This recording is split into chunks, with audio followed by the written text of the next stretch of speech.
1970 के दशक में भारत के लिए टेलीविजन और बिकिनी दोनों ही नई चीजें थी।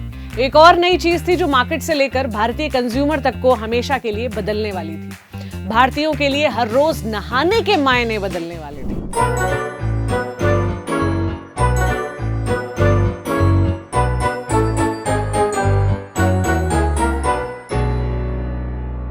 हाय, मेरा नाम प्रतीक्षा है और आप देख रहे हैं यो स्टोरी हिंदी का खास प्रोग्राम प्रचार गाड़ी।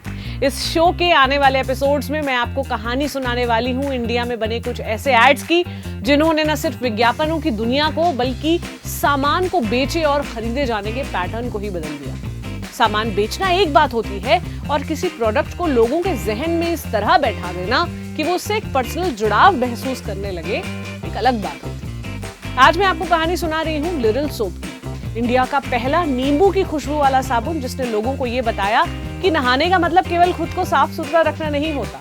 लिंटास कंपनी ने एक ऐसा विज्ञापन बनाया जिससे नहाने का मतलब बन गया दिन का सबसे जरूरी काम जो आपको फ्रेश भी रखता है और ताजगी के साथ साथ खुशबू से भर देता है। वरना नहाते वक्त कौन है जो खिलखिलाकर हंस रहा हो या पानी से बौछार करता हो। उस दिन भी मुंबई में पानी की बौछार तेजी से पड़ रही थी जब कैलाश सुरेंद्रनाथ नाम के व्यक्ति अपनी गाड़ी से कहीं जा रहे थे। कैलाश ने हाल ही में विज्ञापन बनाने शुरू किए थे। गाड़ी चलाते हुए उनकी नजर एक महिला पर पड़ी जो बारिश में एक टैक्सी की आस में खड़ी थी। कैलाश ने उन्हें लिफ्ट ऑफर की। महिला ने बताया कि उन्हें एड एजेंसी लिंटास की बिल्डिंग तक जाना है। कैलाश ने विज्ञापनों में अपनी रुचि के बारे में बताया तो कार में बैठी महिला ने बताया कि उनका नाम है मूवी इस्माइल और वो लिंटास की फिल्म चीफ है। उस एक मुलाकात से कैलाश सुरेंद्रनाथ का जीवन बदल गया। कुछ दिनों बाद वो विज्ञापन के लिए एक मॉडल तलाश रहे थे और शूट की लोकेशन ढूंढने के लिए ऑल इंडिया टूर पर निकलने वाले थे।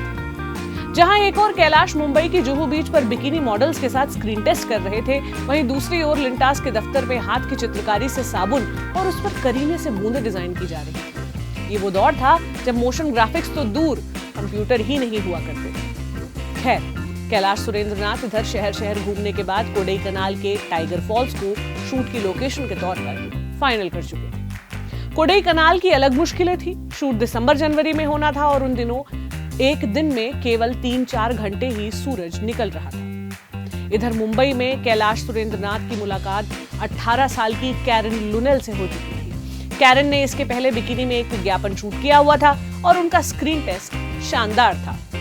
तमाम मुश्किलों के बाद भी विज्ञापन शूट हुआ। झरने में नाचती लिटिल गर्ल उस दौर में वायरल हो गई जब न इंटरनेट था न स्मार्टफोन। गाने में प्रीति सागर की आवाज में ला ला लला का साउंड ट्रैक था।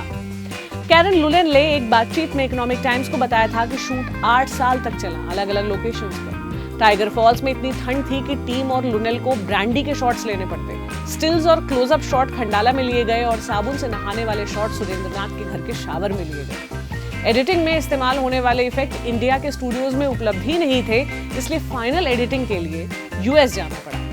इकोनॉमिक टाइम्स से हुई बातचीत में कैलाश बताते हैं कि उन्हें बिकिनी मॉडल दिखाते हुए इस बात का भी ध्यान रखना था कि विज्ञापन सेक्सुअल ना दिखे। उनका लक्ष्य था कि विज्ञापन को घर घर में देखा जाए। विज्ञापन घर घर में दिखा, इसके स्टिल्स मैगजीन्स में छपे और आलम यह था कि सिनेमा हॉल में ब्रेक के दौरान लोग इस विज्ञापन को देखने के लिए झट से सीट पर लौट आते। कैरन जहां भी जाती लोग उनके पीछे पागल हो जाते। 1976 के आसपास अफवाह भी उड़ी कि कैरन की मौत हो गई है, लेकिन समय के साथ अफवाहें दब गई।